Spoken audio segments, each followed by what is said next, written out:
good. All right. Okay. There is one not mistake. Well, it is a mistake.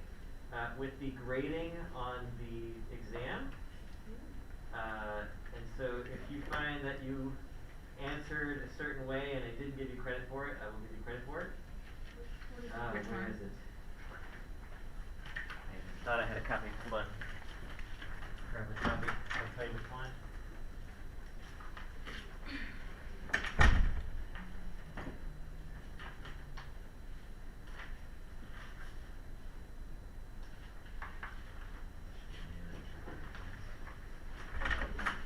I did the key. I counted it too fast. So on number 8.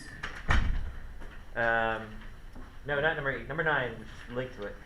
The number 9, it says, which formula represents compound A? So, on the key, I think I put E for some reason. But if you count the atoms, let's see, 1, 2, 3, 4, 5, 6, times 3, 18, versus 12, that's a 3 to 2 ratio, right? So, and it's ionic, so C would be a better answer for 9. I give C. So if you wrote C, let me know. I'll give you credit for it. Yeah, I'll stick it here. Just stick it in the pile, and I'll fix it. I could just take the Scantron too. That's fine. Just how about, can I put a little like mark next to it so you know where? It's all the same for everybody. So my apologies. We'll get that sorted. 2 extra points. Looks like everybody. Jeez. Okay. You have yesterday's class to thank for that. Somebody noticed it, but I'm like, oh yeah, that's true. Okay. So as far as what we're doing, it is a little bit of review again. It's always going to be review. And then a little bit of new stuff. So we're going to finish the shell model, and then we're going to talk about other trends, so size, and then just periodic trends in general. So you've seen this before. This is the ionization energies of various elements of the periodic table, all the way up to calcium, number 20. And it goes up, and then it drops, and then it goes up again, and then it drops, and then it goes up. And it's not perfect. There's inconsistencies in the trend, but it's an overall trend. It goes up, drops, goes up, drops. And this fits with the periodic table. So let's just make sure people are understanding why do the period elements of period 2. I didn't start it. Crap. Always something. Where is it? Program.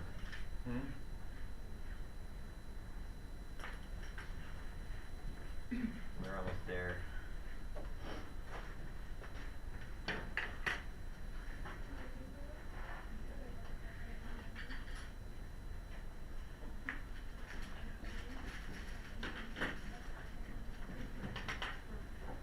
Okay, there we go. So how do you explain the ionization energy increase across a period? So from lithium to neon, what would you say is the reason that the ionization energy increases? So we've got 4 answers here.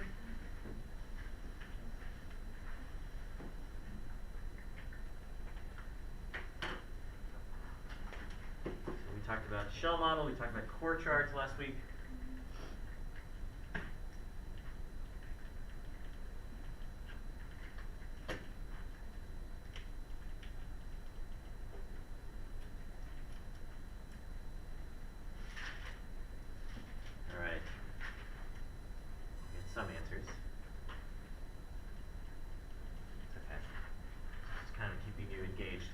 So, most people are saying B, which is not many, but 4. And that is what you would say, okay? So greater core charge. As you go across a period of, on the periodic table, the core charge increases. Lithium's core charge is a +1, and it's got a single electron in that valence shell. So that's for lithium. And if you go all the way over to neon, neon has a +8 core charge with 8 valence electrons. Make it at 8. The electrons are in the same valence shell, shell 2, right? So if you do the shell model for lithium, it's +3. There's a first shell, and there's a second shell, and they've got their electrons. I'm not going to draw them all. Neon is the same way. It's got the first shell and the second shell. So essentially, the electrons are the same or similar distance. So what's making the ionization energy increase is the fact that there's a greater core charge as you go across the period. So the greater core charge, remember what that means. The core charge is essentially what these outer electrons feel. So it's a way to simplify the shell model. The shell model shows the nuclear charge, the inner electrons, and the valence electrons. So the core charge is the simplification, just combining that nucleus and the inner electrons into kind of one number. All right, and then as we go from neon to sodium, how would you describe, or why would you say that the ionization energy goes down? What is the reasoning? So neon number 10 to sodium number 11. Here's neon.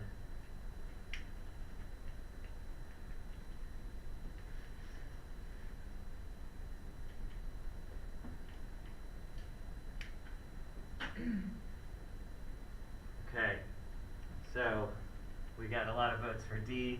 People changing their answers, it's okay. But it's D, okay? The lower core charge, which is true, because when you get to sodium, the core charge is now +1 again. And while it's harder to see this with the core charge model, the valence shell for sodium is shell 3. Whereas the valence shell for neon is shell 2. And shell 3 is, the idea behind it is the electron is a little bit further away from the nucleus than it was if it was in shell 2. So it's the greater distance and the lower core charge together which drops that ionization energy, okay? The further an electron is away from the nucleus, the less attracted it is, and the smaller the core charge, the less attracted it is. So, nice review there. Okay. So this is a shell model of potassium. The core charge model looks just like sodium's. It's going to have a +1 core charge with a single electron in the outermost shell, in this case shell 4. To calculate a core charge, the old school way, and you'll need to know how to do this still, it's the nuclear charge, 19, minus all of the inner shell electrons. It could be 0 sometimes, but in this case there's 2 plus 8 plus another 8. All right, the first 3 shells are the inner shells. Only the valence shell, the outer shell, is excluded. Okay? Sorry, could you go back? Yeah. The nuclear charge is the nucleus. Yeah, that's the number of protons. Yep. But you exclude the valence shell. Right. So you're just subtracting all of the electrons other than the valence electrons. So the inner electrons is everything else, basically. Okay. Thank you. So what is the trend in core charge as we go left to right? Just try and get this solid in your head so that you're not hung up on it when you get to other questions.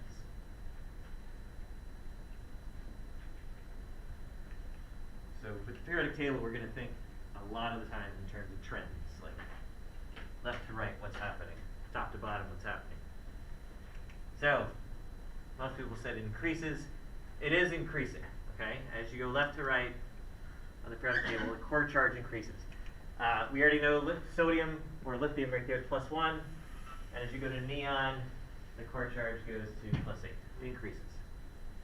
And as you go top to bottom in a group, what happens to core charge? So just look at one group, or the group 1 if you like, whichever one you like. What happens to core charge as you go down?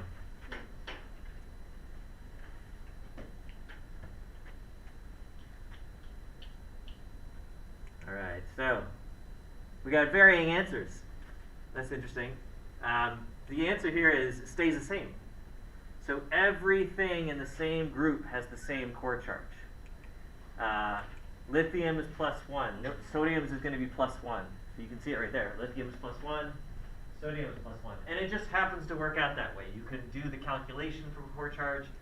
The protons minus the inner electrons, you'll end up with +1 still.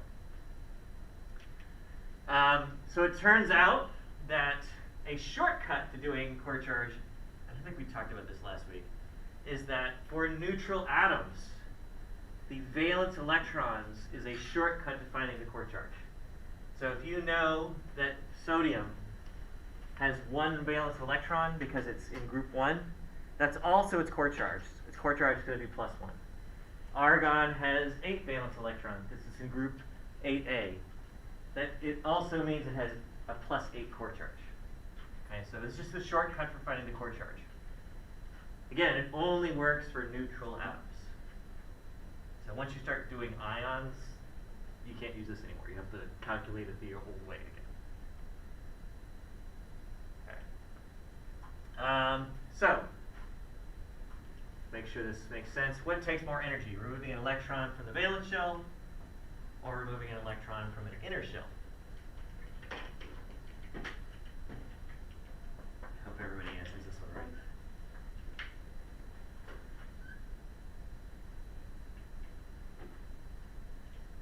All right. Oh, we got one off. So it is B, all right? The inner shell electron. So I don't have the shell model here, but if I removed, here's lithium's shell model. Let's draw the electrons in. These electrons are a lot harder to remove. They're closer to the nucleus. The closer they are, the more attractive they're going to be. And the more attractive they are, the more energy I need to use to remove those electrons. The valence electrons are a lot easier to remove. They're going to have the lowest ionization energy in your atom. Okay, so always the inner shell is going to take more energy to remove. So valence electrons, these outer shell electrons, these are the most important. First of all, you know, when you're doing an atom is interacting with another atom, it's going to be the outer electrons that interact with each other. Okay, they're the ones on the surface. They're the ones that are going to do the first interaction. They're going to be the ones involved in any reactivity that the atom has. And the reason for that, again, is they're the weakest. They're the most loosely held electrons. They are the easiest to remove. They have the lowest energy, the lowest ionization energy. So how much energy do they take to remove? Very little compared to an inner electron. So these are inner electrons. Those are harder to remove. They take more energy. Okay, so really quickly, what is the core charge of magnesium? I can get this to start. There we go. No need to calculate it. Used to use the shortcut.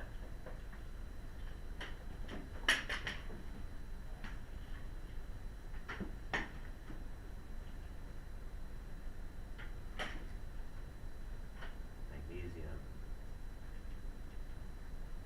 which is element number 12. All right, we've got it. This is clear. So look up the valence electrons. It's group number 2. Got 2 valence electrons. It must have a core charge of +2 as well. It's neutral. And it's neutral. There's no indication that it's an ion. They don't say it's an ion. There's no charge on it, nothing. So it's a neutral atom. The core charge is always going to be positive. Because you're always taking the total number of protons and subtracting a slightly smaller number of electrons. It's never, if it exists, it's never going to be negative. You have a question? I knew it was that because of the group number, but isn't it like the inner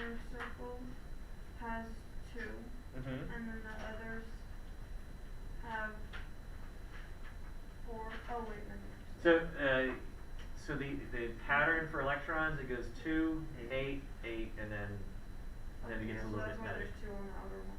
Yeah, so the second one there's going to be 8, and so that's 10 inner electrons. 12 minus 10 is plus 2. Yeah.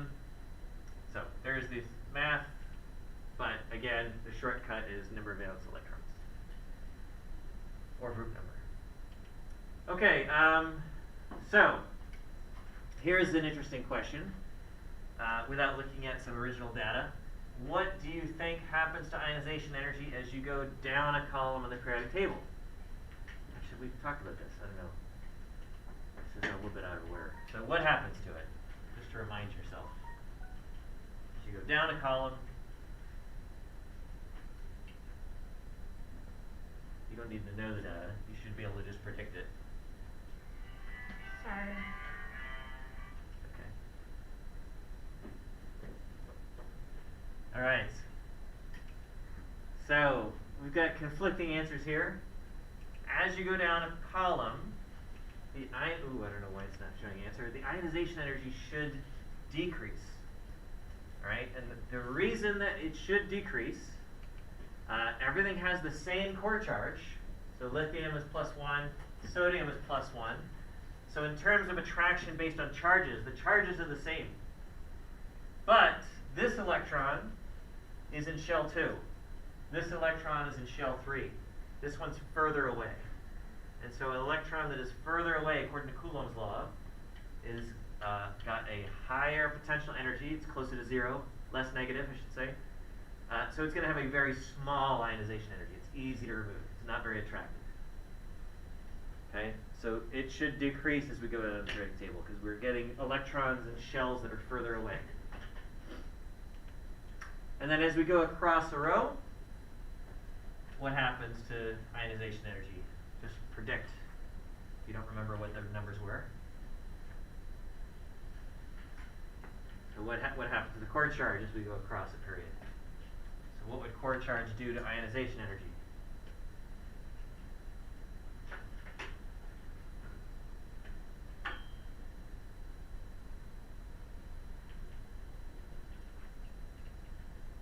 Okay. So most people said A, and it's not selected. It is true, it's increasing as we go across the periodic table. So why do we think that? Why can we predict that? We know that the core charge increases as we go left to right. We know the group numbers increase, so the core charge increases. What does core charge do? Core charge is a description of the attraction of the outer electron with the rest of the atom, the core plus the inner electrons plus the nucleus. So a neon valence electron is going to be attracted by a +8 charge, whereas a lithium outer electron, valence electron, is only attracted by a +1 charge. This electron is going to be a lot harder to remove. It's more attracted. Hard to remove means high ionization energy. It needs a lot of energy to remove. So it will increase as you go left to right. And here are the, those are the energies. And you can see it kind of matches up with what we thought. Ionization energy goes down as we go down a periodic table, but ionization energy kind of increases overall as we go left to right. So even with the noble gases, where we don't really think of ionizing a noble gas, they don't really normally form ions. You can ionize them, you can strip electrons, but even they follow the same pattern. As you go down the periodic table, they get slightly easier to ionize. And that's because that valence electron that we're ripping off is further away. And so the further away it is from the nucleus, the easier it is to remove it. That takes less energy to do. Okay. So we've been using Coulomb's law to kind of explain all of this. This is a variation of Coulomb's law. We put a minus sign in here, and instead of potential energy, it's now ionization energy. But it's the same idea.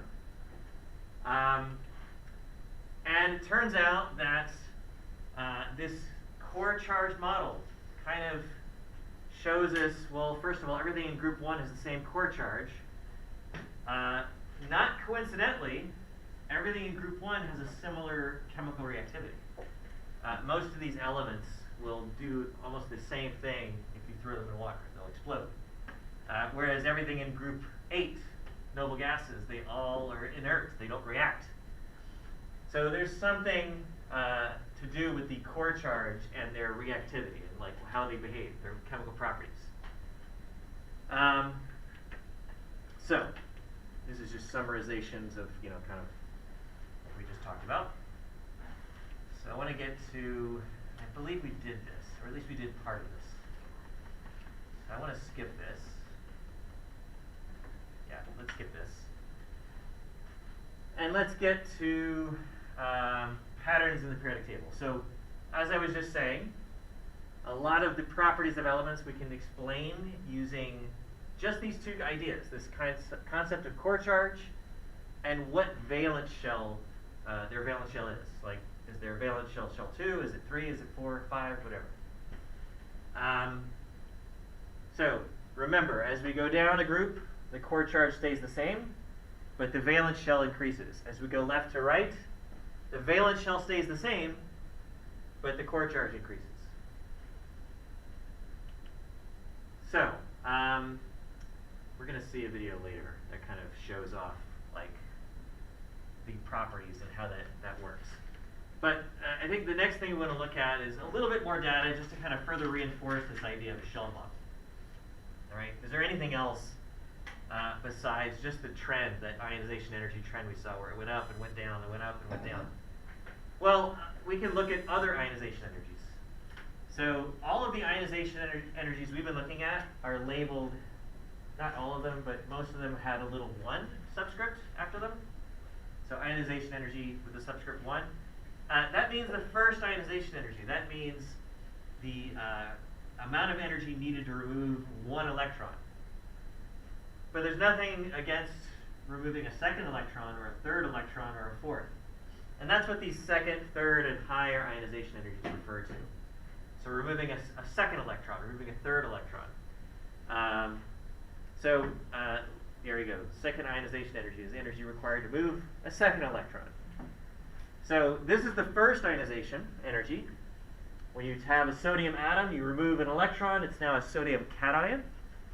It's missing a negative charge, so it's a plus. That negative charge is the missing electron. And it costs this much energy to ionize. Again, we're not looking at individual ions anymore. We're looking at moles. It's all in per mole. But again, it's just removing 1 electron, costs this much energy. What if we removed a second electron? So we took that Na plus and removed another one. Well, look at the energy. It's like almost 10 times the amount. So somehow that second electron costs way more energy to remove. And this is the kind of stuff we're going to look at to see kind of what makes sense. How can we explain these differences? If you decided to start from the neutral atom and remove 2 electrons all at once, it's a pretty simple idea. You just combine these 2 ionization energies. So if I need to remove 2 electrons, it costs this much plus this much, a total of 5,000 something kilojoules per mole.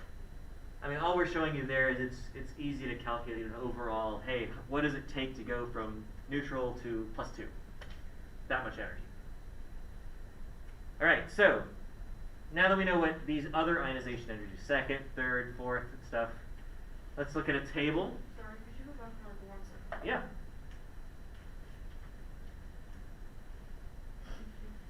Okay. So here's a table that kind of shows various ionization energies of different elements.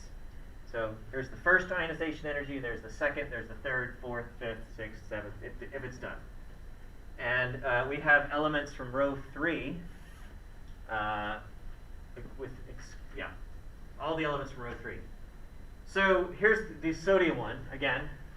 Costs some energy to remove 1 electron. To remove a second electron, it takes dramatically more energy, 10 times the amount. Okay. By itself, doesn't mean a whole lot yet. But if I look at magnesium, the first electron takes 700, so it's already higher. Why is it higher? You guys know this one. Because there's a positive 2 core charge. Perfect. Exactly it. Plus 2 core charge. So it takes more energy because it's more attracted. But then to remove a second electron, once you make Mg plus, and you want to make Mg2 plus, you remove a second electron, it takes more energy. Why would it take more energy to remove a second electron? Does the core charge change? No. No. There's more electrons on your shell? No. Other way. So we've removed 1 electron already. Oh. So it's got fewer electrons. And what do electrons do to each other? They repel. They repel. Oh. So if there's less electron-electron repulsion, then they're going to be, the remaining electrons are slightly more attracted to the nucleus, right? Normally, magnesium has 2 electrons in the valence shell. They repel each other a little bit and keep them, from being super attracted. But once one of them is gone, that remaining electron is more attracted because there's nothing else in the valence shell. There's the core electrons, but there's the inner electrons, but there's 1 electron missing, so there's less electron-electron repulsion. Look at the energy change; it's double. It's a bigger change, but it's not humongous, not like this was, right? That's 10 times. This is only double. But then if I try to remove a third electron, here it was double. Now it's like 4 times, maybe not quite. No, 3 times, something like that. The idea here is it's a dramatically larger change than before. And that pattern kind of keeps going. So aluminum, we remove 1 electron, second electron, third electron. It's going up, but not like super dramatically higher. But then that 4th electron, that's a huge difference from before. And then silicon, remove 1, 2, 3, 4. It's going up because of fewer electron-electron repulsion, or less electron-electron repulsion. And then the 5th electron, huge jump in energy. It's the last electron left, so it's the most attractive at that point. So it takes the most energy to pull it off. Or to remove Well, it. okay, so let me ask you this. How many valence electrons does aluminum have? 3. 3. So I remove 1, it takes this much energy. Remove the second one, takes this much. Remove the third valence electron, takes this much.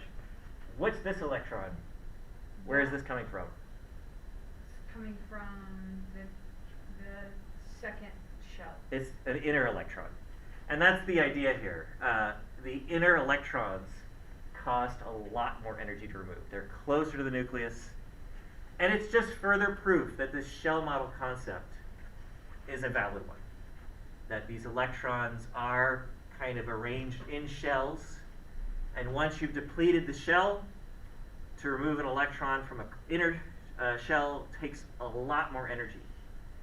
And this is already kind of a reason why, at least for some of these, you can see why sodium only makes sodium plus ions. Because only losing 1 electron costs this much energy, but losing a second electron is unlikely. Magnesium likes to make plus 2 ions. You might then ask me, why not just plus 1? Well, it likes to make plus 2. Aluminum likes to make plus 3 ions, never plus 4, okay? Because the extra electron would be coming from the inner electron, and that's not going to work. Because then it becomes unstable and needs to Well, it's form with something else to balance. to lose an electron costs energy first, and there are reasons why becoming a plus 3 aluminum ion, even though it costs energy, it's actually favorable. But to lose a 4th electron, the energy required is so much higher that it's never going to happen naturally. Right, only by external forces like us. Yeah, like in a lab setting, yeah. So what do you get from this kind of question, or this kind of data? A question like this. So if I showed you these ionization energies, this is a single element's ionization energies. And if I told you this is an element from period 3, which element am I talking about? So just look at these series of ionization energies. This is removing the first electron, second, third, fourth, fifth, sixth, and 7th electron. And which of these elements, you can vote A through E, is the one that these energies are referring to?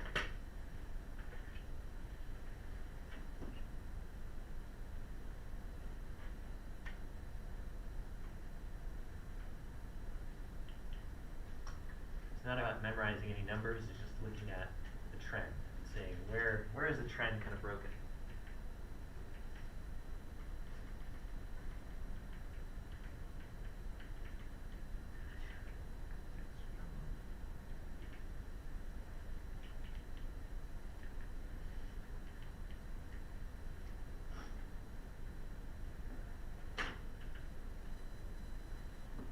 Alright.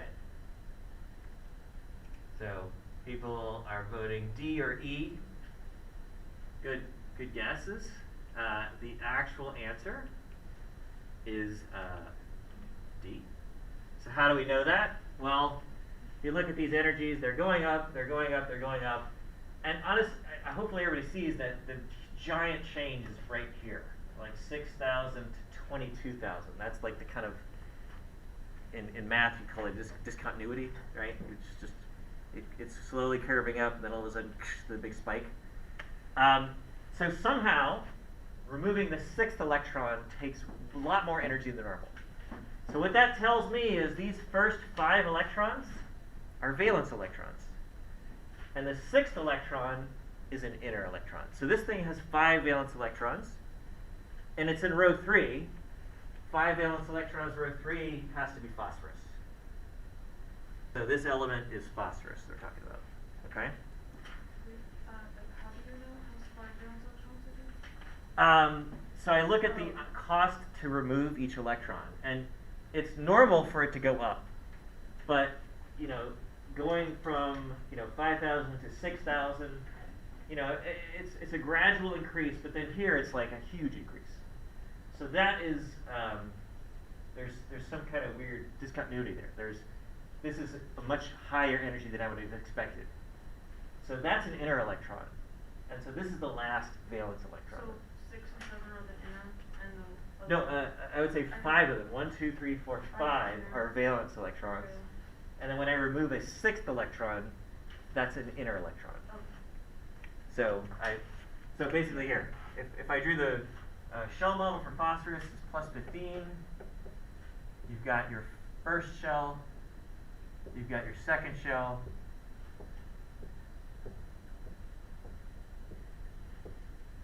And then you've got your third shell with 5 electrons, and that's it. So what's happened here is I removed 1, 2, 3, 4, 5, and those are all fairly easy to remove. But when I remove the sixth electron, the sixth one has to be one of these in the second shell, and that's going to take a lot more energy to remove. Is there like a certain number that when you go past you know it's? I understand like the rating for this. It changes. I mean, you just kind of Yeah.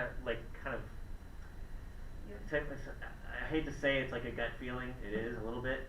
You can graph it if you like. So if you go back to this, you can graph it and you'll see, it's going up. Maybe it's not linear exactly, but it goes up a little bit. And then all of a sudden you get to this number and it's like, it doesn't fit the curve anymore. It's a much bigger jump. So that's kind of what you need to look out for. Okay. Now this shell model. This is great. It explains a lot of things, but it doesn't explain everything. We talked about why magnesium's first ionization energy is higher because of core charge +2. But what is aluminum's core charge? +3. Why is the ionization energy lower? Not electrons in the first. Electron-electron repulsion, maybe. Yeah. But, it kind of doesn't fit the trend. So it's not the whole picture yet. We haven't quite gotten there yet. The shell model is a good start, but we'll get to a better explanation. Maybe not today, but we'll see. So a few other things we need to look at. We've been looking at ionization energy and seeing how ionization energy is tracked, or you can predict it based on a periodic table location. There's other things you can predict, and one of those is size. Size is a weird one because the way you define the size of an atom is kind of depends on the circumstance. So right now we're kind of showing you a picture of an atom that, so for instance, this is phosphorus. where you've got these electrons in a fixed orbit like planets around the sun. And I think I mentioned at the beginning that while this is a good model for understanding a few things, this is not really the way atoms look. So in fact, electrons are kind of smeared in like a cloud around the atoms. And there's no like well-defined, hey, this is the boundary, you know, how far they go. There's nothing like that. It's all about probability, and you know, the electron is 90% likely to be found in this general area kind of thing. That's the kind of math we deal with when we talk about where an electron is. So when you decide to say, well, how big is an atom? You know, where do you say, hey, the electron stops here, you know, versus here, if it's all probability? So defining an atom size is a little tricky, and so we have different ways to define it. One way is metallic radii. So when you have a metal, like iron, it's iron atoms, and they're all like next to each other, kind of butting up against each other in a giant solid. And the way we would measure the radius of a, in this case, aluminum metal atom is you measure the distance between the center of two atoms, and then cut it by half. That's the radius of the aluminum atom. All right, that's one way to do it. What about if you don't have a metal? What if you have a covalent compound like fluorine gas, F2? Fluorine doesn't exist as a solid with a bunch of F stacked together like metals do. Fluorine exists as F2, as a covalent molecule. This is Cl2, not F2. But when you have covalent bonding, electrons are shared between two atoms. And for them to be shared, the electron, like where they exist on the atom, have to overlap a little bit. The clouds of electrons, they overlap. So they actually get a little closer than they would if they were metals. But this is just another definition for how big an atom is. This is called the covalent radii of an atom. And it's defined exactly the similar way. You measure the distance between the center of the two atoms and then divide by 2. So if it's approximately 200 picometers, that's the bond length, then a chlorine radius is about 100 picometers, half of that. So what do we do with stuff like that? Well, you can start looking at more complicated molecules, like, you know, if you had carbon tetrachloride or chloroform. Hold on, is that wrong? You know, with carbon with 3 chlorines and a hydrogen or something like that, and you wanted to know, well, how big is the carbon-chlorine bond? Well, you measure the carbon, or so how big is a carbon atom? You measure the carbon-chlorine bond, it's 177 picometers. We know the chlorine bond is or chlorine radius is approximately 100. You do the subtraction, you can find the carbon. The only thing I want to say about this is it's very difficult to settle on a size of an atom. There's a lot of different definitions. So the exact size can vary depending on what definition you use. Now, what is the point of all this? No matter what definition you use, you can actually look at trends of sizes using the periodic table. So if I were to predict what happens to atomic size as I go down a group, down a column, what do you guys think would happen to the size of an atom?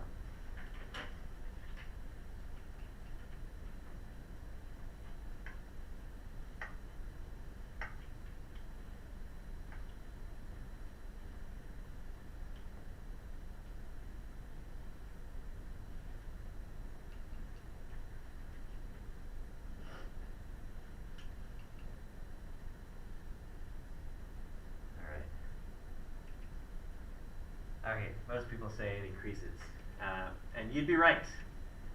As you go down a group, the size will increase. Not sure, yeah, it doesn't have an answer here.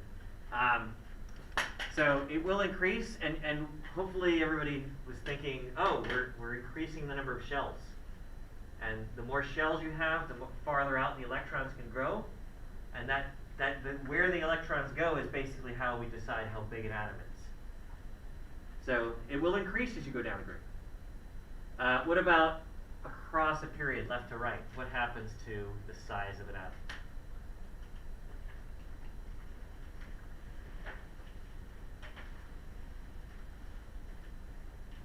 no option here for stay the same. So it actually goes up or down. Alright, let's see. So it's a little bit less, we're less sure, but most people are saying B, that it goes down. And why do we think it goes down? Anybody want to hazard a guess? Core charge goes up, so the attraction on the big. Yeah, so the core charge of neon is higher, and the higher attraction means the electrons can be like more tightly pulled into the nucleus. And so it shrinks the atom overall. Yeah, exactly. And you would be right. So as you go down a group, the atoms get bigger because we're adding shells. And as you go left to right, the atoms shrink. And that's because the core charge is increasing as you go left to right, and that core charge is attracting those outer electrons more. And so it's pulling a little bit tighter. It's holding onto them tighter. It's preventing them from traveling further out. Okay. So understanding why these sizes are the way they are is much, much better than just memorizing the trend. You feel free to memorize the trend, but understanding why will go a long way to kind of mastering this material, okay? So, yeah, new valence shell versus higher core charge. Okay. Now, let's throw in ions to make it harder. What happens when we add electrons? So if I take oxygen atoms and I add electrons to make it O2 minus, the size gets bigger. So adding extra electrons means you have more electron-electron repulsion. And the more electron-electron repulsion, the more the electrons get repelled away from the center and they get bigger, you know, they further travel further out. So anions tend to be bigger than the neutral atom. But if you do the opposite, let's say you take away an electron, well, you might immediately think, okay, well, the size is going to go down. Fewer electrons means less electron repulsion, and you'd be completely right. But it's a little bit more than that. So if I were to show you the shell model for sodium, right, sodium's shell model is plus 11 at the nucleus. We've got a first shell with 2 electrons. We've got a second shell with 8, 4, 5, 6, 7, 8. And then we've got our third shell with 1. If I take away that 1 electron, so right now it's whatever the size is. If I take away this electron, I have basically emptied out the third shell. There's no more electrons in the third shell. So now we define the size of this ion, this Na plus ion, by the second shell. So it shrinks, not just because of electron-electron repulsion, but because the size is defined by now the second shell, because we have no electrons in the third shell. And we know that the second shell is smaller than the third shell. So that's the other reason why it's gotten lower. Now, when we do these comparisons, we're not going to really compare F minus to Cl. Okay, we're going to compare apples to apples. So, you know, you'll see simple comparisons, nothing crazy. So it's just like these examples here. All right. Let's get to here. So, which is going to have a large radius, Mg or Mg2 plus?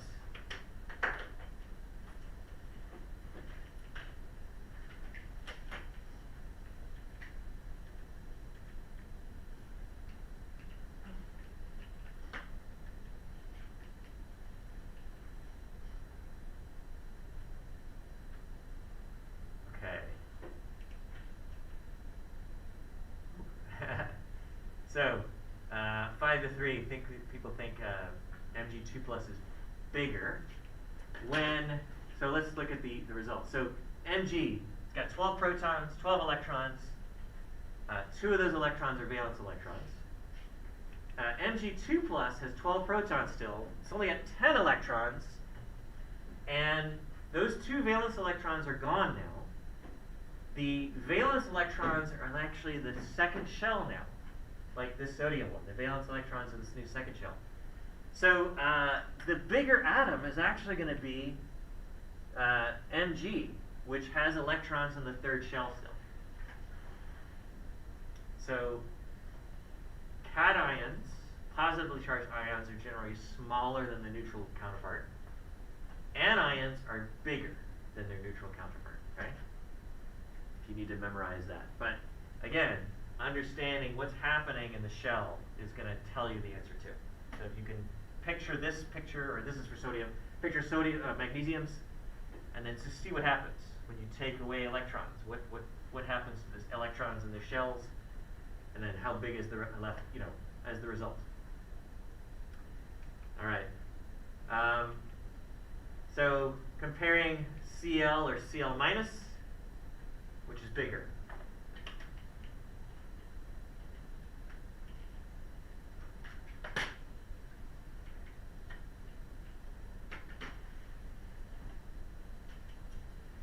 All right.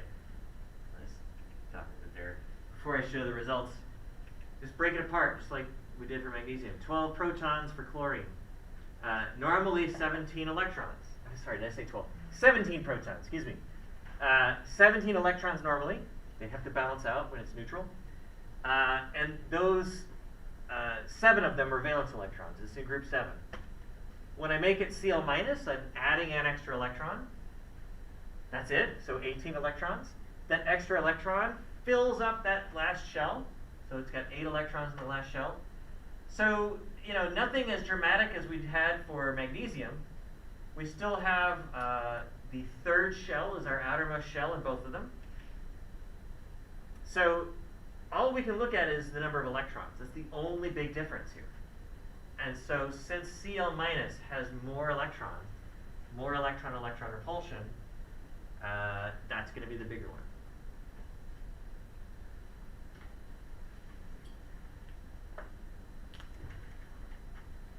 All right.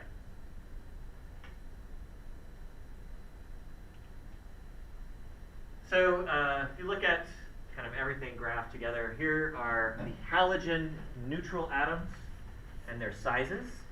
So hopefully this makes sense as it goes up. We're adding shells. Iodine's overall shell is, valence shell is shell 5. Fluorine's is shell 2. 2, 3, 4, 5. It corresponds to the row that they're in on the periodic table. When we add an electron and make them an anion, notice that they get bigger. Extra electron repulsion makes the atoms bigger. For the metal versions, we have lithium, sodium, potassium, rubidium, cesium. These follow the group 1 of the periodic table. As you add enough electrons to have greater shells, shell 2, shell 3, shell 4, shell 5, shell 6, they get bigger. But as soon as you take away that single valence electron each one has, they shrink dramatically. And so these are, their valence electrons are in the shell, 1 shell below, and they're going to be smaller.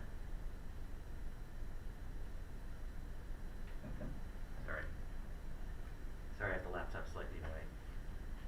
Move the camera to point over here. Okay. So there's the size. The anions are bigger, the cations are smaller. And here's a nice picture of the neutral atom versus the cation or anion. So ion on the left, neutral on the right of each column. And you can see sometimes it's a dramatic difference. Aluminum's neutral atom is 143 picometers, I believe. I think these are all picometers. Anyway, aluminum 3+, much smaller, tiny compared to it. Whereas sulfur, neutral sulfur is 103. The anion form is a lot bigger. So, okay. Now, right now, I cannot explain to you why S2- is bigger than actually no,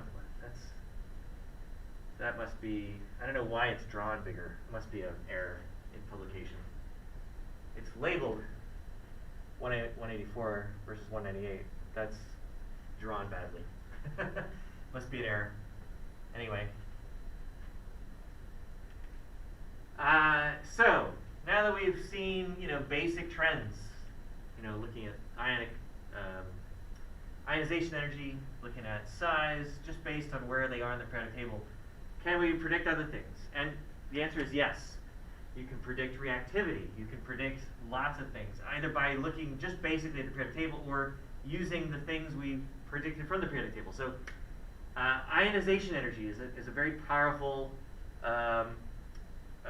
number that we can use to predict things. For instance, how reactive an alkali metal is.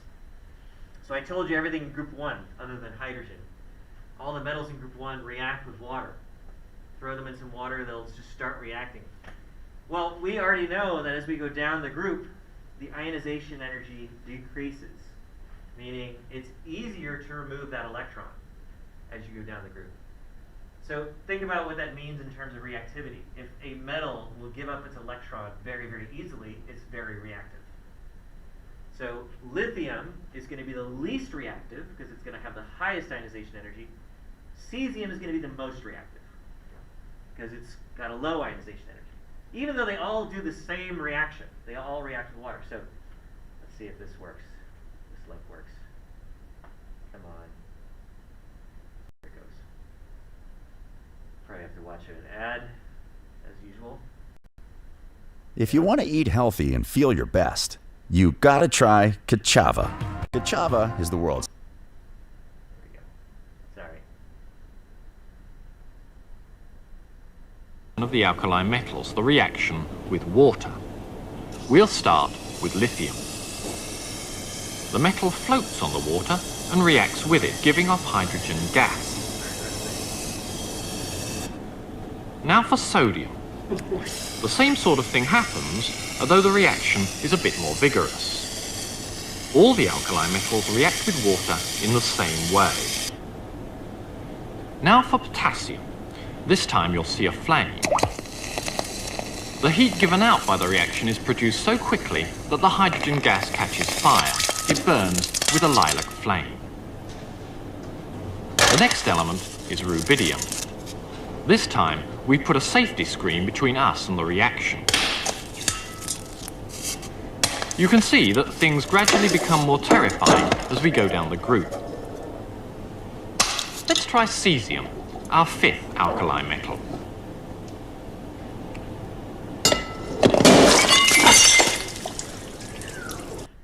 So, yeah. So we predicted that without even seeing, I told it to you, but you could have predicted that without seeing the video. Come on. There are lots of videos like this, so that's the only one that has all of those in a row like that, which is pretty clear to see that reactivity. But yeah, ionization energy. That's most likely a good predictor of reactivity. I'll tell you another one. So the noble gases. We know them as inert, as unreactive. But if I told you that you actually can make compounds with noble gas, what's the most likely noble gas you can make a compound with?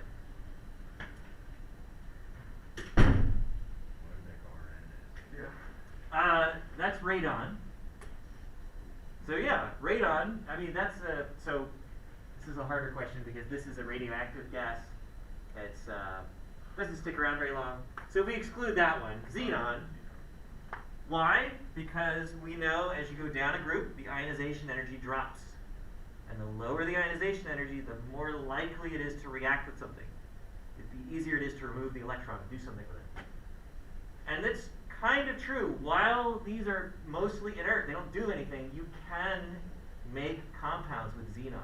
I've seen compounds made with xenon. They're generally very sensitive to air. You've got to keep them contained, but you can make compounds with them. It's not unheard of. But as you go higher, it's pretty hard. So basic ideas like this can already start us off on understanding this reactivity and this without having to memorize anything. You know, I mean, yes, we memorize the periodic table trends, but we're not memorizing, you know, this compound reacts with this. You know, we're just doing it from based on where it is in the periodic table, which is a great help. I hate memorizing. That's why I'm not a biologist. So, all right. So why do these react similarly? Well, we know that they all have the one valence electron, or you could say they all have a core charge of +1. And same goes for the noble gases. They all have 8 valence electrons. They have the +8 core charge. And that's already a pretty good predictor for how they'll react, okay? So, next. Another term to understand is something called isoelectronic. Isoelectronic literally just means same number of electrons. That's it. Sometimes we'll take it a step further and we'll eventually get to same electron configuration, which we're not going to talk about right now. But really it only means same number of electrons. So O2 minus, F minus, neon, and Na plus all are isoelectronic. And that is because they all have, well, if you look at the protons, they're all different. That's what makes them different elements. But if you look at the electrons, they're all 10. All right, neutral neon, same number of electrons as protons, 10. But fluorine, or at least fluoride, that's F minus, normally would have 9 electrons, but the minus means 1 extra electron, so 10 electrons. And the oxygen has 10 electrons. Everything has 10 electrons. So they're isoelectronic. Why do we care about isoelectronic species? Well, they appear a lot in chemistry. Yeah, they appear a lot. These are common ions. These are the ions we kind of make you memorize as the most common ions. And the reason for that is this concept of being isoelectronic. So let's kind of like look at what it means to be isoelectronic and what it means for their properties. And so we're going to finally dive into the workbook, Chem Activity 6, page 1 through 7, to 139. We'll do questions 6 through 13.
I'm just doing that because I think we're going for the third. Yeah, that's it. Yeah. So if you look at Cl, Cl minus is 1 more electron, which is going to be just the carbon. Yeah.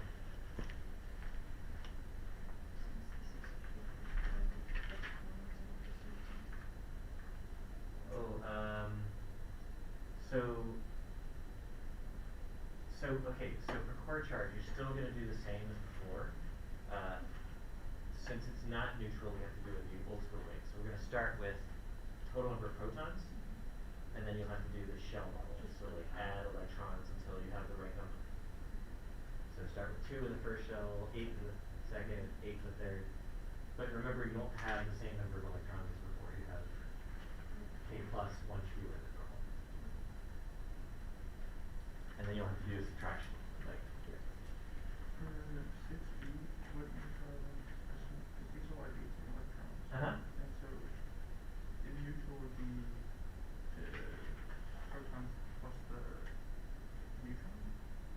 so neutral means there's equal numbers of protons and electrons. Oh, Right. so basically, how would, what ions each would make it neutral? No, so which atom on the periodic table is neutral with 18 electrons? Oh, okay. Yeah. I see. 'Cause those are charged 18. There's Yeah, one yeah, that's I neutral. see. Yeah. Okay, alright. Got. Yep. So the thing fire shovel, Mm-hmm. K plus, and I know that it takes it down to three shells, cause it Yes. lost It lost its one. core shell. Yes. It lost its core shell, cause that's how the core charge is calculated. Mm-hmm. I counted all of the electrons, including the one that is. Well, so now that you have a new shell model, that's your shell model, what's your valence shell? So the outer shell is the valence shell, so when you count inner electrons, you can't count the outer shell anymore. Does that make sense? So the core charge calculation is protons minus inner electrons. And so So, everything but the valence shell. so it would be, if it was 19 minus 10? 19 minus 10? Yeah, yeah. Oh, yeah, so that Sure, it I should be already- plus 19, I know that, so. Come again? Plus 19, and then we're moving it to the new core charge. Yeah, so there's a, you did 19 minus 10, so there's a plus 9 in the center now. Okay. That's the core charge, plus 9. It's huge, right? So, Right, so, 19, so we're not, I can't remember what I just said. okay. I'm trying to You don't explain have to myself. draw the new core charge model, you just need to calculate what the core charge is. Which is the original core charge minus. Just the original inner nuclear charge, so the plus 19 plus 19. minus the number of inner electrons, Okay, which is, and you said is 10. yeah. Yes. I just wanted to confirm I'm right with this, so it's going to be plus one core charge and then two. It'd be all the same, or all the same. Okay, you're mixing up the core charge model and the original shell model. So when you're doing the shell model, you're showing all the shells, Mm-hmm. and in the center is the nuclear charge, whatever protons total. Oh, yeah, okay. So this plus 19 in the center. Okay, so, okay, that makes sense. And then the core charge model is you figure out the core charge, and then you only draw the valence shell. Oh, yeah, okay. But so you did K plus. So you're missing an Yeah. electron. Yeah. Okay, perfect. Yeah. So now what is your valence shell? And then calculate the core charge using that equation. Oh, I see, okay. You don't need to. Yeah, you're fine. Don't need to erase anything. As far as I can tell.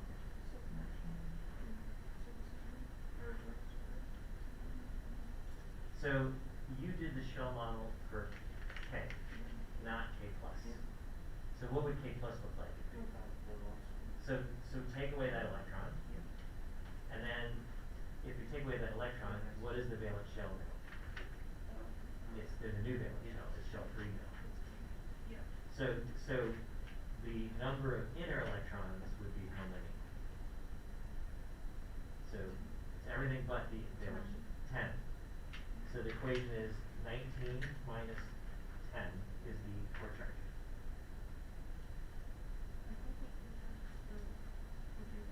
Only if it's neutral. So only if it's a neutral atom. So that's, I kept saying that as the shortcut, but it only works for neutral atoms.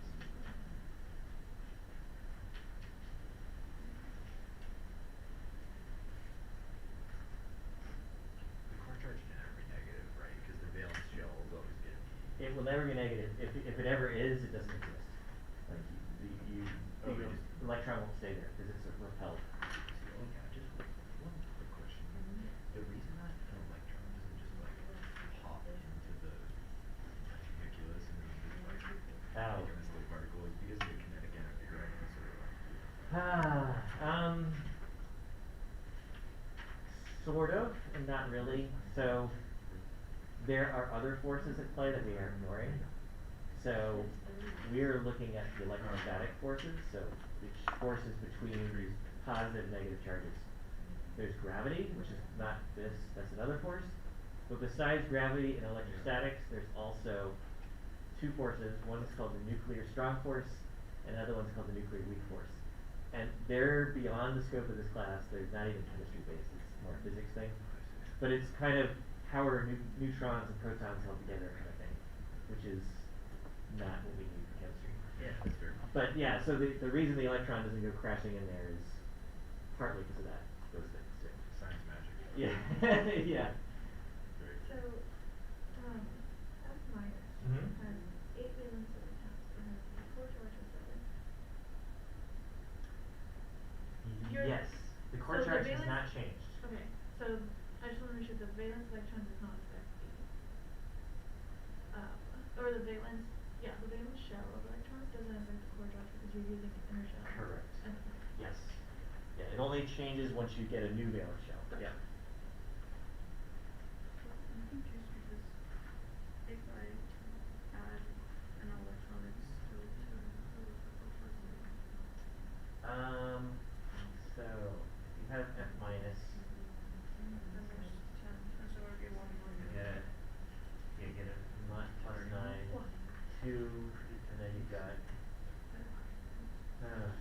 8. Okay. So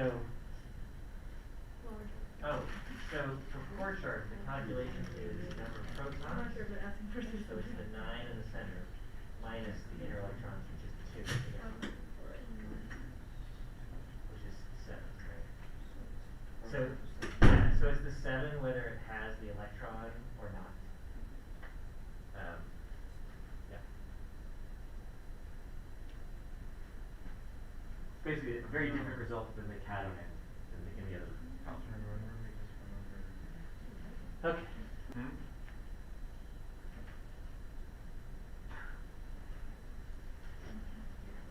if they have the identical, then why is there, because there's more repulsion. Oh yeah, they have the same core charge, but more electrons, then they're bigger because of the electron-electron repulsion. Yeah.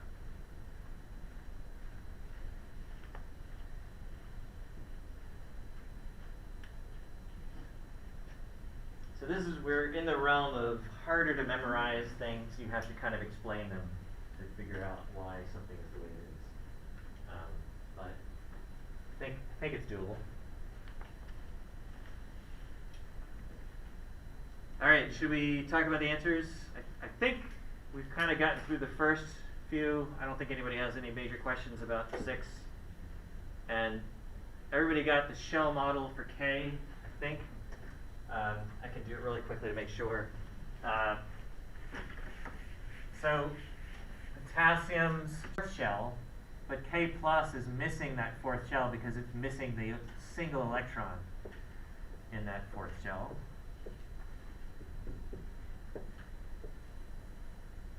One, 2, 3, 4, 5, 6, 7, 8. So yeah, that fourth shell is missing. And so we'll redefine our valence shell. The fourth shell normally is the valence shell, but I don't have an electron in there, so yeah, this is K plus. So the new valence shell is the third shell. So the core charge would be a 19 minus the inner electrons, which is these 2 and these 8. That's it. This is our valence shell now, so I can't count these anymore. So 10 electrons. So our core charge is 9. So let me draw this, the core charge model for K and K plus.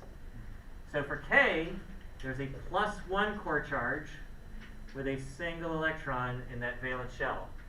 For K plus, there is a +9 core charge with 8 electrons in the valence shell.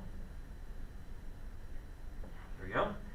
So first, we know the sizes. This is a lot smaller because this shell is shell 3. That shell is shell 4. This is bigger. But here's an answer to why not K plus 2. Besides looking at the ionization energies, we saw that to remove another electron would cost a lot of energy. Why? Well, look, these electrons are held on with effectively a +9 core charge. They're almost harder to remove than the electrons from nobel. So, The other one, the protons, actually. That's probably the better way to think of it. The smaller the radius is going to be. All right, so explain, is O2 minus or F minus bigger? I mean, you kind of just have to look at, well, something similar.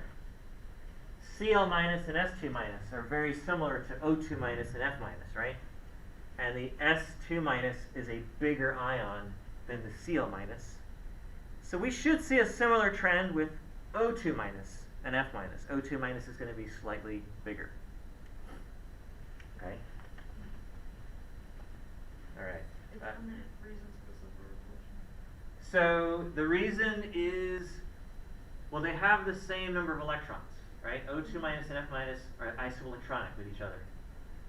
So if the electrons are the same, well, what else can we look at? Well, number of protons. Oxygen has fewer protons.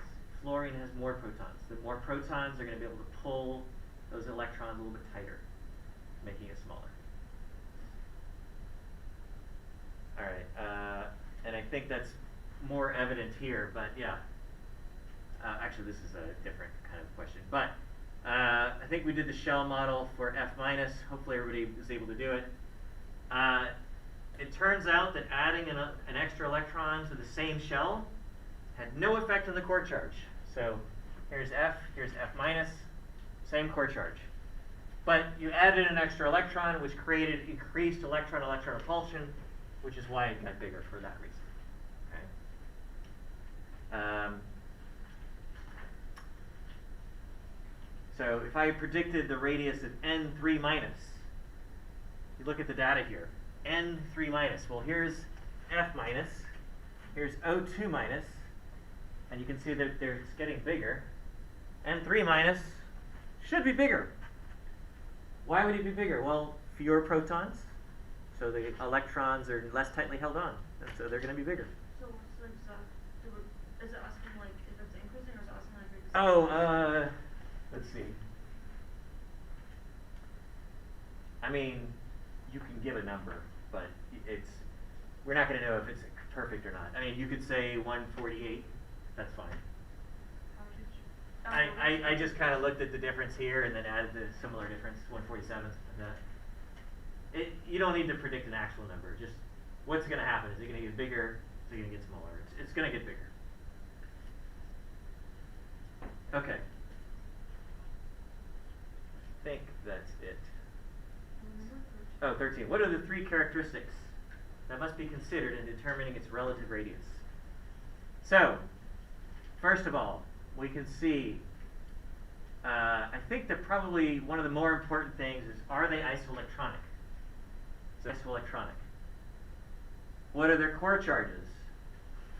And then how many electrons do they have? Okay. I mean, these are all factors I would look at. Even a fourth one, how many protons do they have? All of these are going to help play into whether or not something is bigger than something else. So if they're isoelectronic, we know that they have the same number of electrons. So then we'll look at core charge and or protons. Honestly, I look at protons because I can see protons a lot more easily for the periodic table than I can see core charge. And then if they're not the same number of electrons, that's fine. Then we just look at core charge or, again, protons again. So it's going to be a combination of electrons and protons and maybe core charge. It's going to help you understand a lot of this stuff. Okay.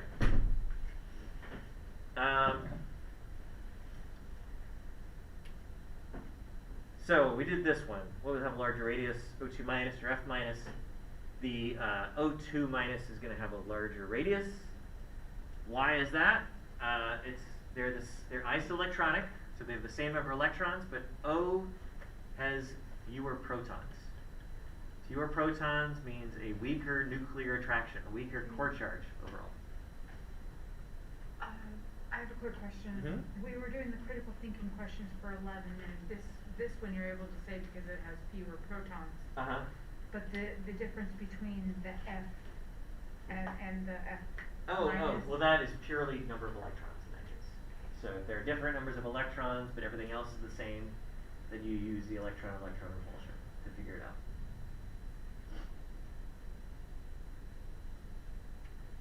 Okay. So, which one of these is going to have the largest radius? Come on.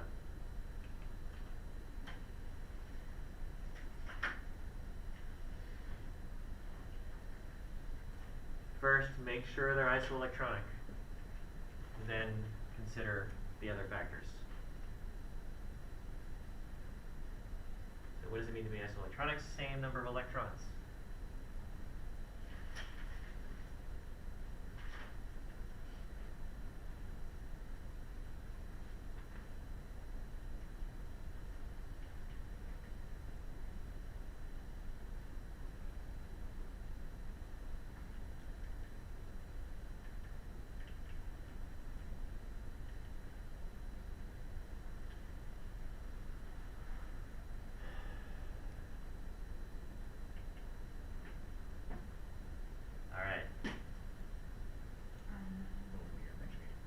Stop it at 1.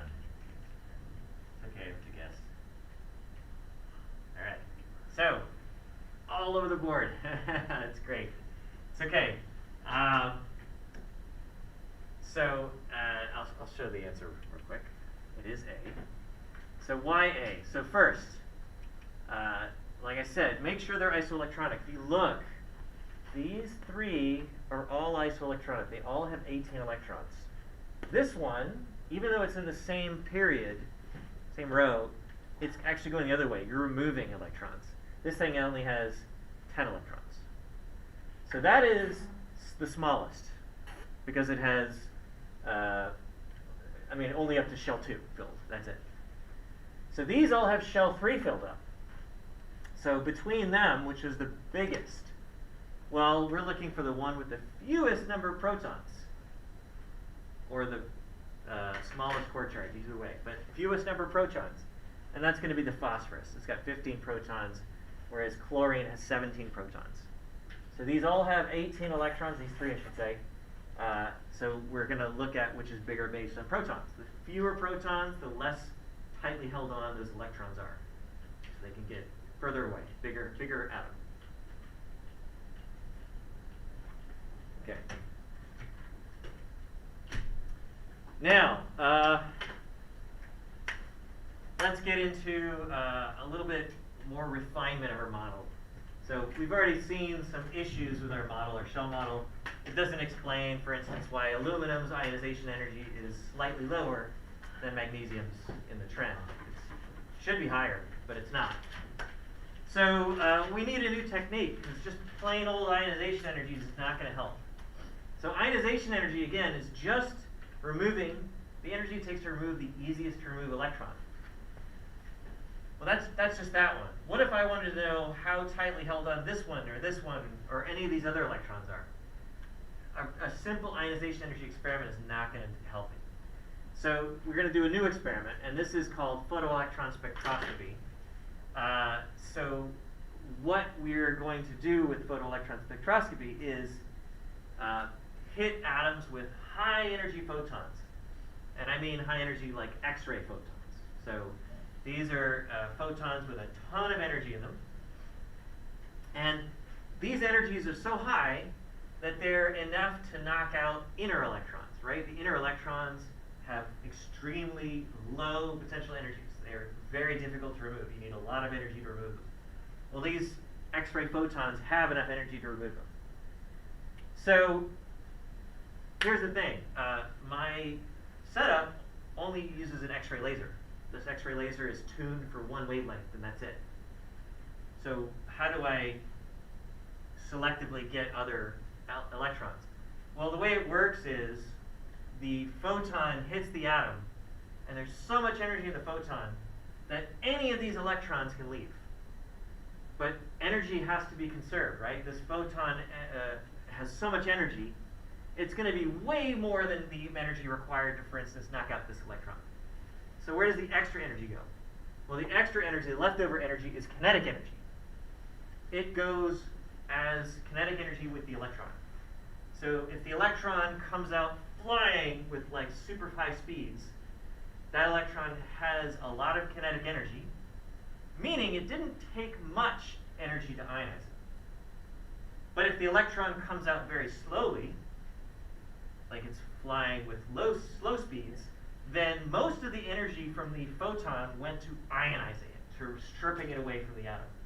And so there's only a little bit of energy left over to make it move fast. All right, so that's what this equation is basically saying. We're hitting it with some photon energy. That's what this HV is, Planck's constant times frequency. That's the energy of a photon.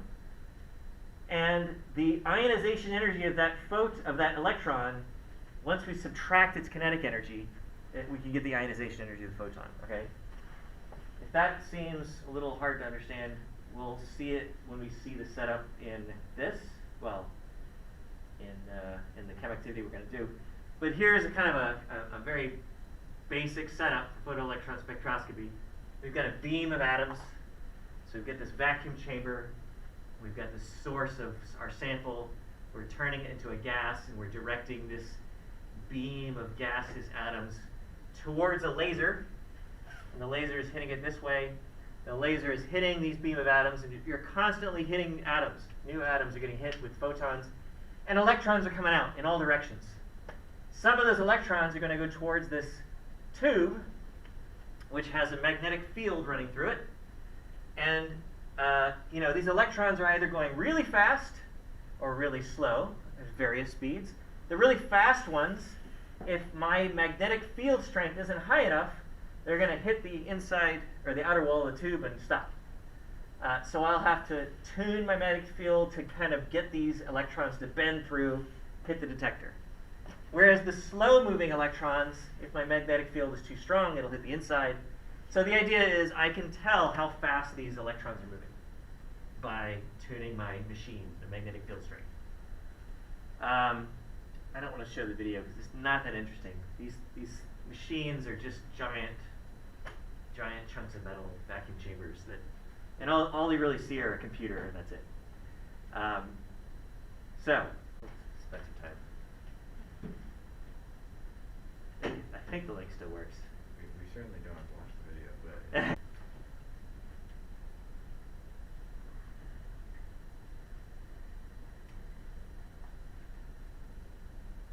I think the internet died on you. Oh yeah, maybe. Yeah, let's try it again. It's this thing like killing it.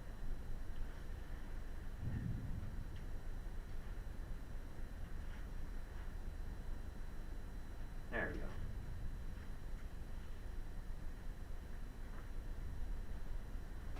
Behind me is an XPS machine, or X-ray photoelectron spectroscopy machine. So we call it an X-ray machine because we use X-rays to probe matter. We probe this matter by shooting these X-rays out of this tube at whatever our sample is.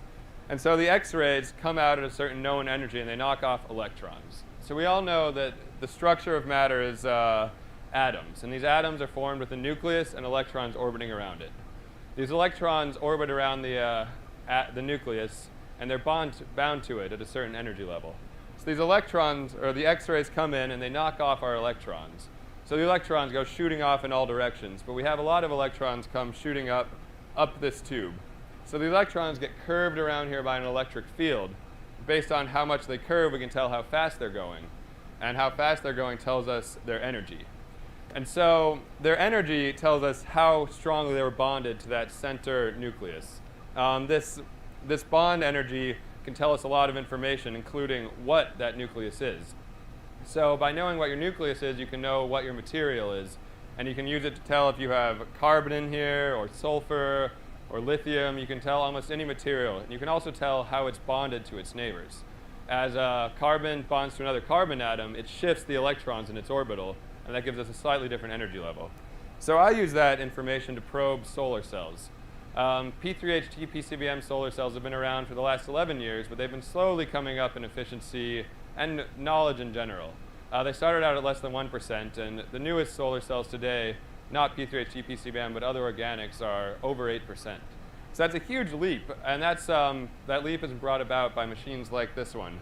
The unique thing about P3HT PCBM is it's an interface of two different polymers, one of which has sulfur atoms along with carbon and hydrogen, and the other which only has carbon and hydrogen.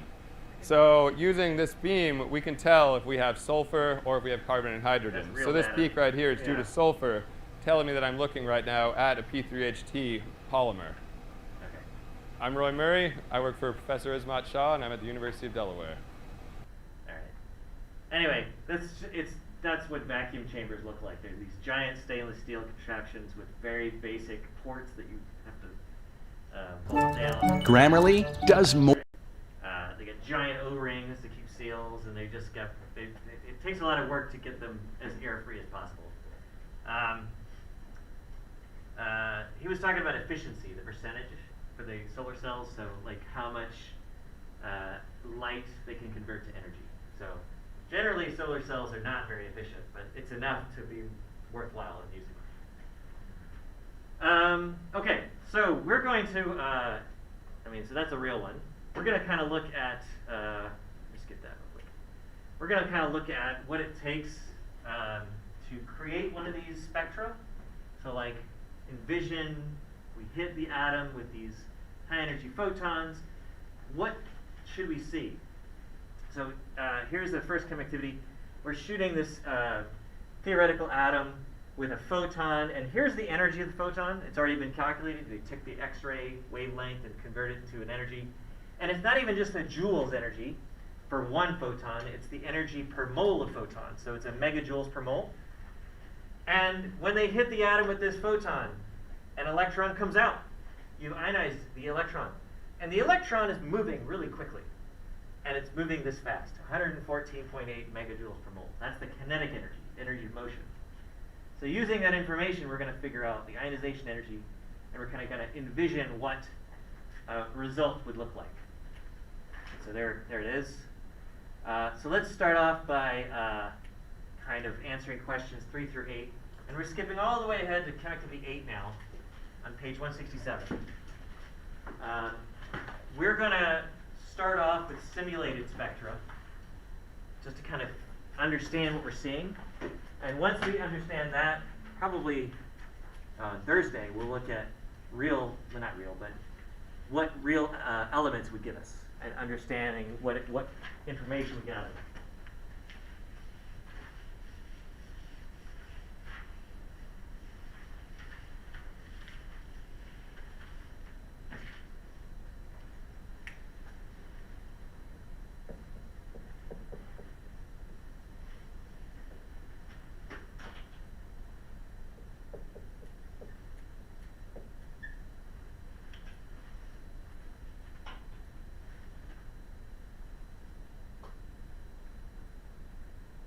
An energy of a photon is Planck's constant times the frequency. Yes, but instead of calculating yourself, they're giving it to you here.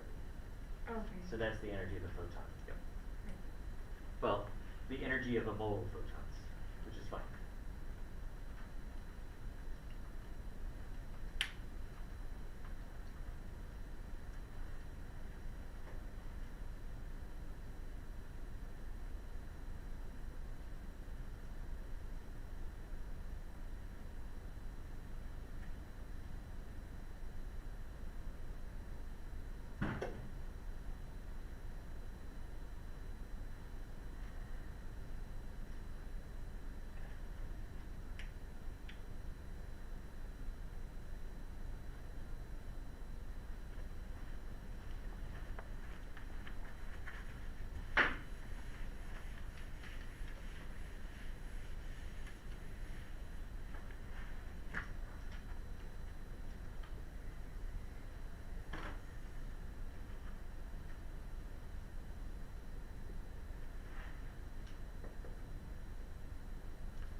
just in case. Number 3, they're just making sure that you understand where this number comes from. 28.6. That comes from that raw data that's in that diagram on the preceding page. So it's a really simple calculation to get it, but just make sure you understand how they did it. And number 4 is Spencer, the Yes, half mile. yes, this is it. Yep.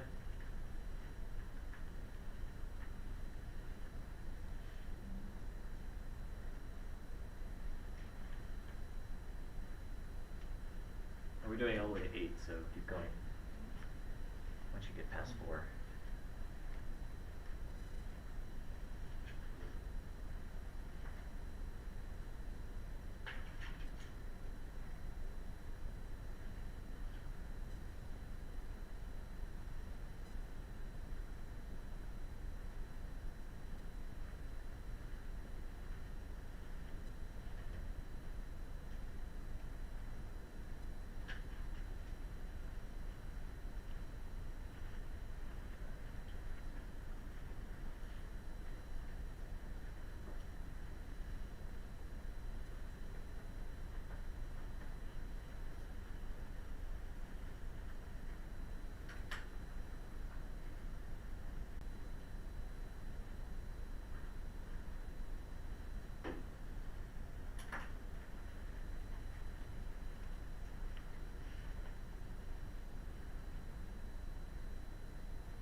Ionization energy is positive.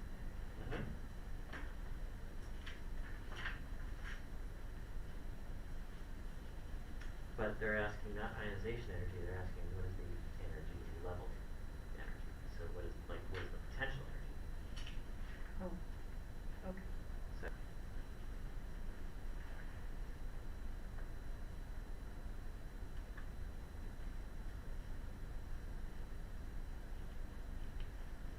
And the reasoning behind potential energy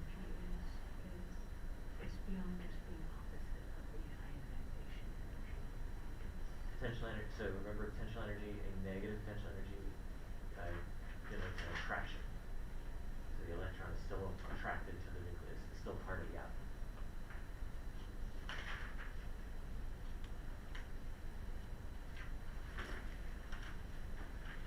Yep.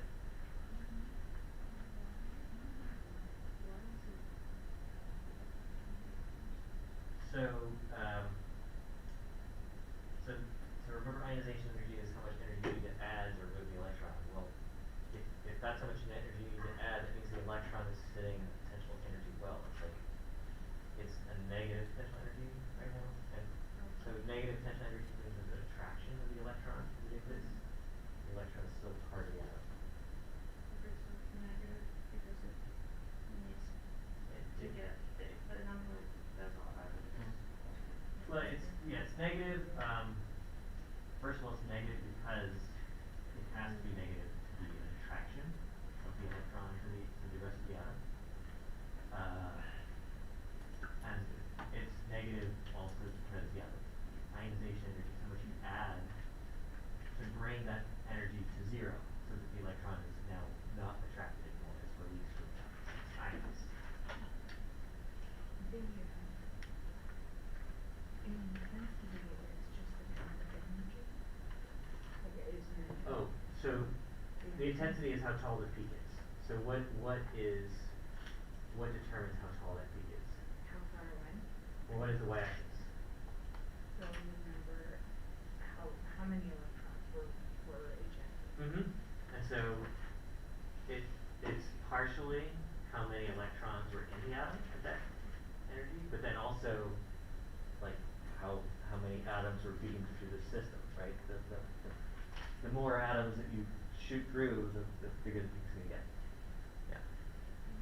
It's they can't determine the number of electrons because we don't know the negative electrons. Yeah. Also, the way the experiment works is we're not shooting one atom and like measuring how many electrons come out. We're shooting a constant stream of atoms, and like this atom might have one electron, this atom might have a different electron come out. All we're seeing is what energies those electrons have. So the reason is because they're shooting right, so it's not like a point of. Yeah, I mean,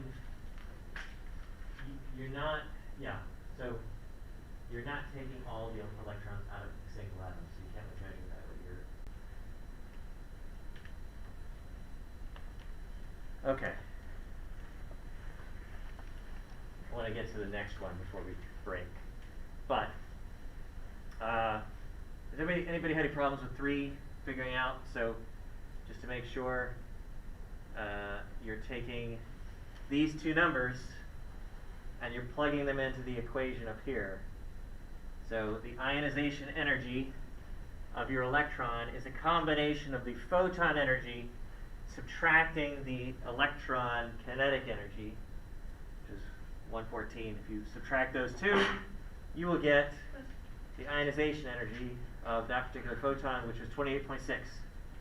And that's what the position on the x-axis here at this mark is, 28.6 megajoules per mole. Now, what determines the position of each peak? So that's going to be the energy level of the photon, right? So remember where ionization energy comes from. You've got your potential energy diagram, and maybe you've got an electron sitting at this energy level, but you've also got other energy levels, right? We did the lab today.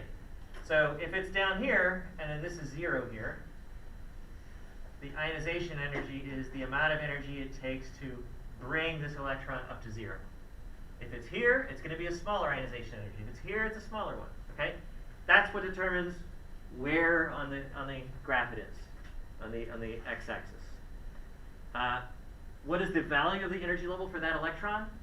So if the ionization energy is 28.6, then the value of the energy at that energy level is a negative 28.6. Sorry, my negatives look as bad. Remember, potential energies are always negative. That's what causes the attraction from the electron to the rest of the atom. The height of this graph, which I've actually got drawn over there, is from the number of electrons that hit the detector. Every atom in this experiment is going to release 1 electron. It depends, it's pretty random which electron comes out, but every atom will just release 1.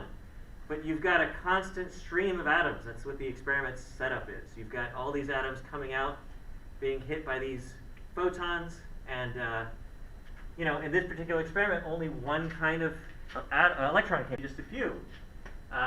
The experiment doesn't let us tell us how many, right? So that's why it's a relative number. The relative part is going to come in when we start seeing different energies. And you'll see what I mean in a second. So you can't count individual total numbers of electrons from a single atom because of the way the experiment works. We're only removing 1 electron from each atom. That's it. So let's say you had this hypothetical atom, okay? So erase this. You've got an energy down here with 2 electrons in it, and you get an energy level up here that's got 3. Let's answer the questions for this. 9 through 10. Spend 5 minutes doing it, and then we'll go over these answers and then break. Well, let's spend it smaller than 5 minutes because I want to take some time too. But this is really fast, so don't worry. All right, so 9 through 11.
if you had a minute or two to look at the scenario, we should just go over it because I don't want to run out of time. So, let me switch to the actual screen that has the questions better. So we've got how many peaks are going to show up in your photoelectron spectrum. So, kind of look at your energy level diagram. You've got two different kinds of electrons. You've got electrons at this energy level and at this energy level. So there's only going to be two peaks. That's it. Because there's only two different energy levels. That's it. So two peaks. The relative height of the peaks. Now, this is where the relative height is going to make sense to us. Because even though we can't look at one atom at a time and say, oh, there's 3 and 2, we can actually see from doing a large number of atoms the natural proportion. So we should see two peaks in a ratio of 3 to 2, or 1.5 to 1. This peak is going to be 50% taller than this one, because there's 3 electrons versus 2 electrons. So 50% taller, meaning if you take the height of this, 50% of that, add it to the 50, so 100, so 150%. It's the same as 3 to 2. It's just playing with numbers here. So it's a 3 to 2 height, okay? So, so then we're going to construct our diagram, what we should be seeing. So here are the two energy levels. And so these are the potential energy levels, right? So they're negative. One is minus 0.85, one is minus 4.25. So if we had to link them here, this one is the closer to 0. So that one's going to be the minus 0.85. This one is further away from 0. This one's going to be the minus 4.25. And so what are the ionization energies? Well, remember, it's the energy required to bring it to 0. So this one is going to have an ionization energy of 4.25, positive, and this one's going to have an ionization energy of positive 0.85. Now, on your photoelectron spectra, there's a little weird quirk, and I don't know who started it this way, but they tend to do the ionization energies going the opposite way. So smaller this side, bigger this side. I don't really understand why that's how they do it. If you wrote it the other way, it's okay. But you're going to see a lot of them, and they'll be 0 over here, or at least low over here, high over here. So we're going to have two peaks. So one's going to be for 0.85, and one's going to be around 4.25, something like that. Now, we already know the proportions. They're going to be 3 to 2. The computer is not going to know, oh, this is 3 and this is 2. What it's going to do is it's going to show you one peak that is, let's see, approximately this tall, and the other peak is going to be slightly bigger. It's going to be like 50% taller. But if you measure these, and you can, if you divide this height by 3, this is going to be 2 units tall. So the idea is, after the fact, you can kind of do this. You could say, oh, there's a 3, this is a 2, this is a 1, this is a 2, this is a 3. This thing is 2 tall, this thing is 3 tall. So the ratio of electrons is going to be 2 to 3. And it should correspond to this. Now, does that mean there's 2 electrons and 3 electrons? No. This will only tell us the ratio. It could be 6 electrons and 4 electrons. We don't know. But that's what the ratio is, 2 to 3. Okay? They're the same thing, just a slightly different control. So just in case that bothered you. It bothered me. But anyway, hey, question? I just wanted to ask, what lectures are going to be on Thursday? Oh, what quiz? Yeah. It's going to be basically the stuff we did below. So all energy level calculation using Bohr equation, and then doing the transition between those energy levels and calculating the wavelengths, things like that. So.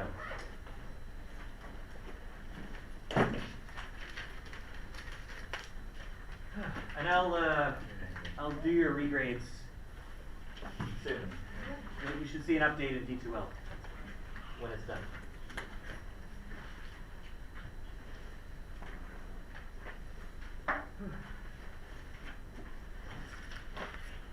Bohr's model will calculate this stuff on the quiz. Bohr's model. So